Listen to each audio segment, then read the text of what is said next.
guys, Ralph here. True Power Trumpet Fitness, and welcome to a wonderful Wednesday here in Connecticut.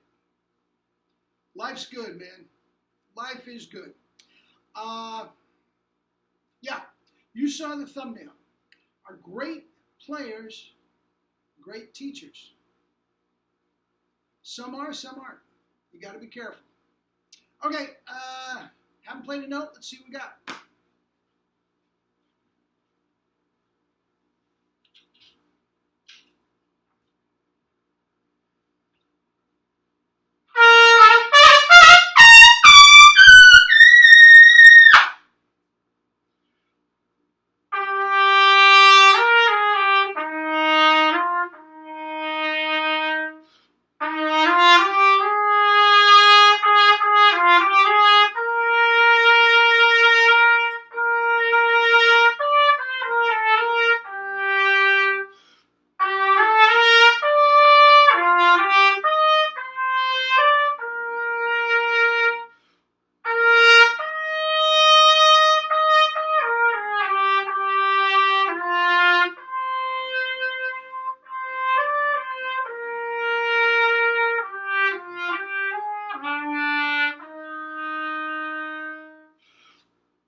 Anyway,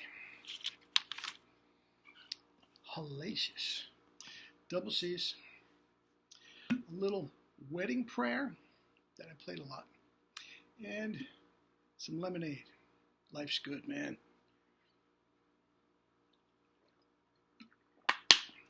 Double C's, healthy, and shredded. It's a good combination. Anyway. Yeah, thumbnail. Are great teachers, are great players, necessarily great teachers? Heck no. Heck no. Some of them are, some of them aren't. But just because they're great players doesn't make them great teachers. Okay?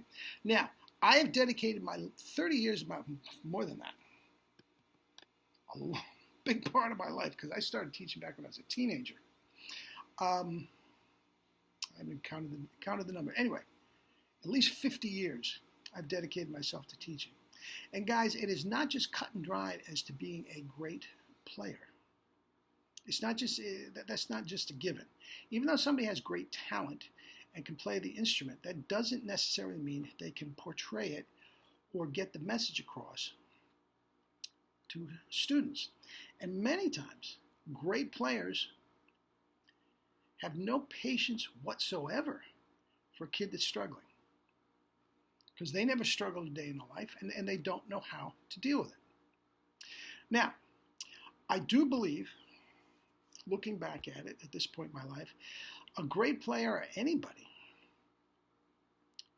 must dedicate themselves to teaching. Must dedicate themselves to teaching. I happen to have a master's degree in education, and I've been around teachers my whole life. My parents were teachers, my brothers and sisters are teachers, music teachers too. My wife's a teacher, she's not a music teacher. I mean, I have gone to more clinics, more workshops. Guys, I've studied the profession. And that is one thing that I really believe that I can bring to the table that many teachers can't. That I know how to get the information across. Many people don't. Many people don't. And that's not slamming anybody. It's not. Now, I have been lucky to be in the presence of extraordinary and studied with extraordinary trumpet players. Some of them great teachers, some of them not. We'll start with the obvious. William Vacchiano, extraordinary teacher. Now, I have done lots of videos on him over the years, okay?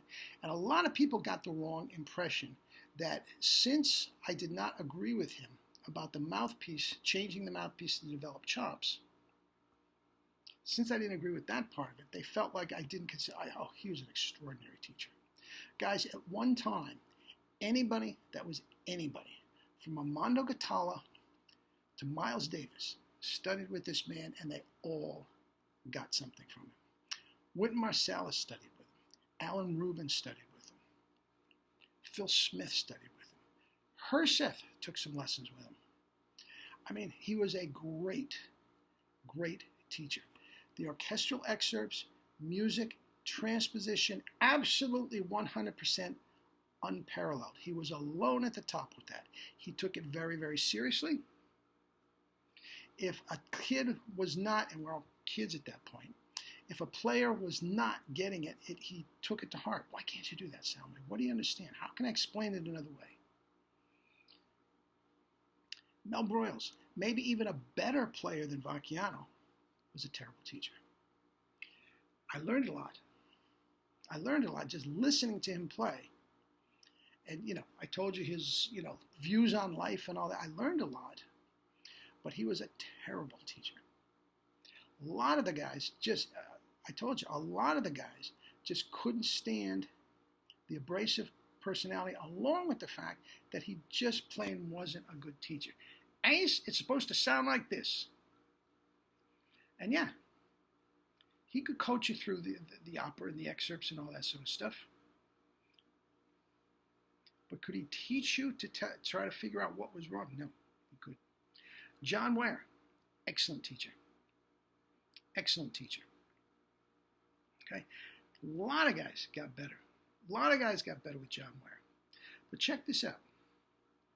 Check this out. John Ware sent lots of his students to Jerry. Lots of his students to Jerry if they were struggling with chops. He would fool around with the mouthpiece to a certain degree, and if that didn't work,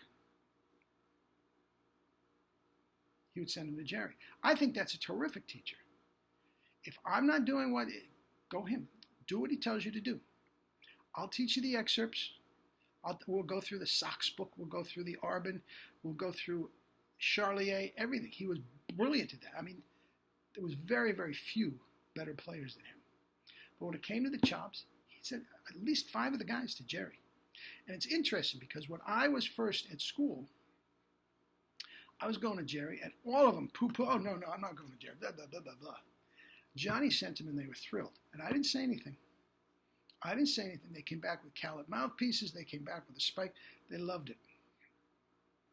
Armando Guattala was the same way. A disciple of Vacchiano at the New England Conservatory and the Boston Symphony. Okay? And great orchestral player. Sent dozens of students to Jerry. Dozens of students to Jerry for chops.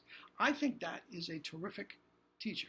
One who, if what I'm telling you doesn't get the point across, then I must be doing something wrong. And if I can't figure it out, I'll send you to somebody who can. I think that is a tremendous teacher. Okay? Now, what about the not so great players who can actually be good teachers? Here's the thing. I have a theory about that. Guys, if they can't do it, they can't teach you. Now, just because they can do it doesn't necessarily mean they can teach you either. But if they can't do it, or I will say this, at some point in their life had been able to do it, they can't teach it. If they couldn't play double C's, they can't teach double C's. There's a very, very well-known professor at a university, soloist, orchestra player, has a double C book out. You kidding me? He never played a double C in his life. Okay? No. Great players could be great teachers. Could be great teachers. Now, here's another one. I hear through the grapevine, Phil Smith, when he was with the Philharmonic and was teaching at Juilliard and everything, he stopped teaching for that period of time because when guys would ask him about chops, he would try to diagnose it through what he does. And thinking about the chops would throw him off. So for a long time, he didn't take students as principal trumpet with the New York Philharmonic. And you know he could have gotten primo money as that. Okay? Now, he's down at the University of Georgia. Has he rededicated himself to teaching? I'm sure he has. Again, the knowledge of the orchestral literature and all the classical literature is extraordinary. Where are you going to get that? When I was with Vacchiano and we were doing Mahler Fifth, he says, well, if you play with Leonard Bernstein, he's going to want it this way. And if you do it with Bruno Walter, he's going to want it this way. And are you kidding me? That knowledge, that gift of wisdom, you don't get that anywhere. And he dedicated himself to teaching, especially towards the end, after he retired. And that's why he was the greatest teacher in the world. I disagreed with him about the mouthpieces and chops, but he was wonderful. So be careful. Just because they have a big name doesn't mean that they're great teachers. Now here's another one. Maurice Andre could not teach chops. Could not teach chops. He didn't mention chops. All he did, that's why he loved Jerry so much, because Jerry had the answer to the chops. Maurice didn't say one word in his lessons about chops, because he didn't know. He admitted he didn't know. I knew him personally. I was introduced to him. Jerry knew him very well. They talked for hours, and I listened to him talk for hours. Now, it was very, very tough because of the French and the language barrier, but we got through it. And he admitted he didn't know. Maurice Andre sent his son to Jerry to learn chops. Again, there you go.